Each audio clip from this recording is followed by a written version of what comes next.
อันนี้ริงติงเกตาตัวหงกสังแบบดาวไม่อันนี้มันนิ่งจีตาดีไม่จิกุมแบบกาดาวโลกเกระสุดได้สาดไม่จ้ามักจะป้าสูงไงนี่ไม่จ้าเสียใจไม่ได้กันไม่รู้เนี่ยมันเนี่ยไปดูไปเลยมาดาวเนี่ยพอเท้ามักแบบไม่ลงเกสับไก่ไปเจกันดูก็ไม่เจหิงอไปดูบังกูมาดาวเนี่ยพลัมซินจีไปหลักไปกันเนี่ยขัดกวกไปดูบังกูใจรักตัวเนี่ยแบบกระจายแบบไปหลักกูหลักแบบดาวดีใจเนี่ยร้านนิ่งได้ก็ไม่แบบจีลักบีบีแบบช่วยดูไม่ได้ก็กาดฟังเลยจีกุมบล็อกอันนี้ได้ก็ได้เที่ยวจะเล่าวังเสียจะหาได้ก็อันนี้การเนี่ยแบบไม่ลงสุยก็เป็ดเลยกันนี่ไม่ริงติงแกก็หารู้ไปกันเนี่ยหาปตาตัวเราปลาหน้าตีเหลือไปลำเลยไอ้บรามจะอันนี้จะไปลำกวางราไม่ได้ก็ดีเตอร์ลุตัวรา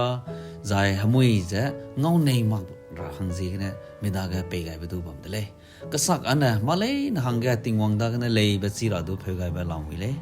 ติงวังเกี่ยแบบสีมีราซีกันดูใจมีรามจะกังวลไปแกมีรันสีราหังซีกันดูก็หารู้บรามเพื่อไกลไปดูอันนี้ได้ก็บัมเลยใจกันนี่ไปแกจิงซูนตุนรีราหังซีกันเพื่อไกลไปดูบัมเลยเด็กสาวก็ด้วยแบบวังเดใจ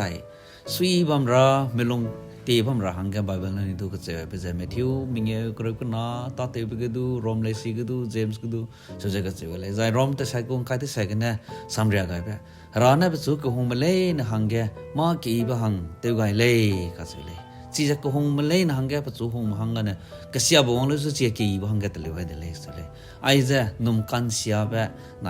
มีเพื่อนเตกันจ้าไงแบบไม่อาศัยจะมีเนี่ยเลยเป็นเลยในกันเนี่ยมังเลยจีเจ้าการนั้นก็ตัวเรื่องใครก็จงบุกแกกันเนี่ยสรุปกันเนี่ยอันนี้หังก็สัมเรียกไอ้เจ้าร้านนี้จะงัวละเลยก็เรื่องไปลัวก็ดูอันนี้จะตุ้มไก่จะงัวละเลยก็จะมีแบบสุยบลัวดูงัวละเลยอันนี้ตั้งแต่เป็ดจะบังแบบตรงที่คำเจจะบังมาเลยสุดก็คำที่มาเลยสุดรัตน์เนี่ยบังก็มาเลยสุดเป็นลักกุลักเป็นตุกันมาเลยสุดพออันนี้ลงแกเตะให้แกที่ไหนจะนี่ต้องมาตัดตัวเลยก็เสียไปจะพอกูสัมเรียกเลยสิเนี่ยร้านได้เตะจะเล่าเอาวังกงได้เตะจะเล่าอีเรื่องเลยบังบลัวแกร้านละมุยเลยมาตัดตัวเลยก็เสียไปจะง่ายมากจะบังก็เลยเสียไปร้อยเลย